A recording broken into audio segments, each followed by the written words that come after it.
Ese unyara ku buriri cyangwa umwana wawe anyara ku buriri cyangwa hari umushuti wawe cyangwa undi muntu waba uzi unyara ku buriri? Ndagira ngo dukemure icyo kibazo cyo kunyara ku buriri. Umuntu akaba araryamye hanyuma mu gitondo ugasanga yabojeje uburiri kubera kuhanyara. Hanyuma rero hano ku Ikibazo TV ubwo tugiye kubazanira ibiganiro by'ubuzima tureba ibibazo byinshi bigiye bitandukanye biboneka hano muri sosiyete yacu, ni ukunyara ku buriri, imyate, kwibagirwa, kuba umuswa mu ishuri. Ibyo ngibyo byose tugiye kubishakira umuti hano, ariko uyu munsi munyemerere mbabwire ku kibazo cy'umwana unyara ku buriri. Ushobora kuba ari umwana cyangwa ari umuntu mukuru unyara ku buriri. Hanyuma rero hano hari ibimera nibyo tugiye kwifashisha, ibimera biboneka mu buzima rusange, ukaba wabasha kubikoresha umuntu ufite ikibazo cyo kunyara ku buriri kigakemuka. Rero kunyara ku buriri biterwa n'ibibazo by'ubwonko, imiterere y'umubiri ndetse n'ibindi byinshi bigiye bitandukanye, ariko ibyo byose tugiye kubivura tugendeye ku bimera biboneka ku giciro gito cyane, ukaba wabasha kwivura kino kibazo cyo kunyara ku buriri, cyangwa waba ari nk'umuntu uzi ukaba wabasha kumuvura kino kibazo ukoresheje ibi ngibi ngiye kukubwira. Rero ikibazo cy'ubwonko rwose ni ikibazo gikomeye cyane, kuko ubu abashakashatsi bagaragaje yuko umwana unyara ku buriri bigoye no kuba yatsinda mu ishuri cyane rwose. Uzasanga abana banyara ku buriri ari bo baba abaswa mu ishuri. Hanyuma nindangiza kubereka uyu muti utuma utanyara ku buriri ukavura bino bibazo byo kunyara ku buriri, ubutaha nzahita mbereka videwo y'ukuntu watuma umwana wabasha kuba umunyabwenge mu ishuri nabwo ukoresheje ibimera. Hano ni ku Ikibazo TV, nyabona niba utarakanda subscribe umenya yuko bino biganiro utazajya ubibona.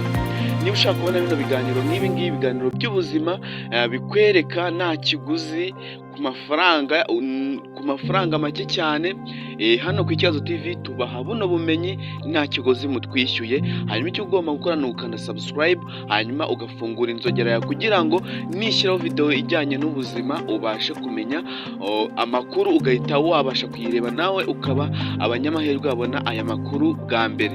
Hanyuma rero tugiye kwifashisha ikimera tugiye kwifashisha uyu munsi kigiye gukemura ikibazo cyo kunyara ku buriri, byaba ari ibibazo byo kuba ari umubiri cyangwa ari ubwonko bukora nabi.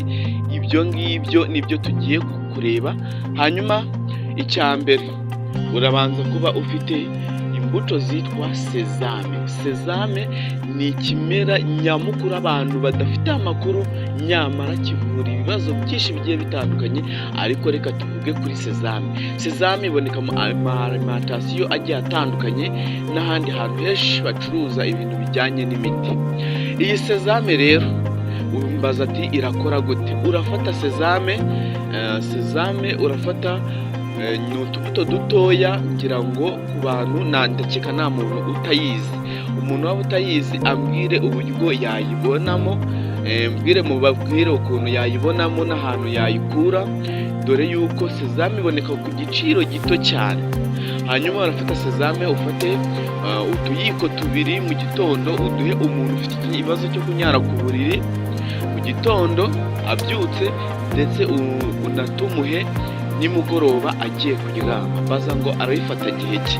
Mu gitondo abyutse ataragira ikindi kintu afata cyo kurya abashe kuba yakirya, urabanza utuyiko tubiri twa sezame. Hanyuma nimugoroba amaze kurya ngo aryame, harashira iminota 30, nimara gushira wongere umuhe tuno tuyiko tubiri ajye mu buriri aryame. Ibyo ngibyo arabikora iminsi 7 rwose, arabe ikibazo cyo gutangira kunyara ku buriri cyakemutse cyane.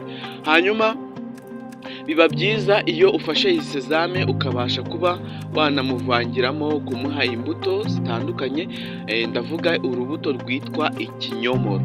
Iyo ufata izi sezame ukaba wamuha ikinyomoro ku mafunguro yiwe biramufasha cyane. Cyangwa utabona ikinyomoro ukamubonera imbuto z'inzuzi zishobora kuba ari inzuzi za watermelon cyangwa ari inzuzi z'ibihaza. Hanyuma iyo ubasha kuba wabasha kumuha zino nzuzi, ukuntu zimuha urazifata ukazisekura, wasekura cyangwa ukazibrandinga, hanyuma agafu cyangwa umutobe wazo ukabasha kuba uzimuha wamara kuzimuha akabasha kuba yazifata akavanga n'amafunguro yiwe. Iyi sezame rero ntabwo irura, iraryoha, atagira ikibazo cyo ko irura. Hanyuma nufata iyi sezame ukabasha no kuba wanamuvangira na tuno tubuto, iki kibazo kizakemuka vuba. Hanyuma udafite ubushobozi bwo kuba wabona zino mbuto, muhe iyo sezame. Hanyuma niba wamuha utuyiko tubiri ubwo udabona izo mbuto, muhe utuyiko 3 mu gitondo na nimugoroba. Hanyuma muri icyo gihe afata aya mafunguro, nyabona uwo mwana wawe agomba kuryama amasaha menshi akaruhuka, ntabashe kuba yaba agatunambwe nuko imirimo y'inkoreragahato cyangwa imirimo myinshi igenda ivuna umwana.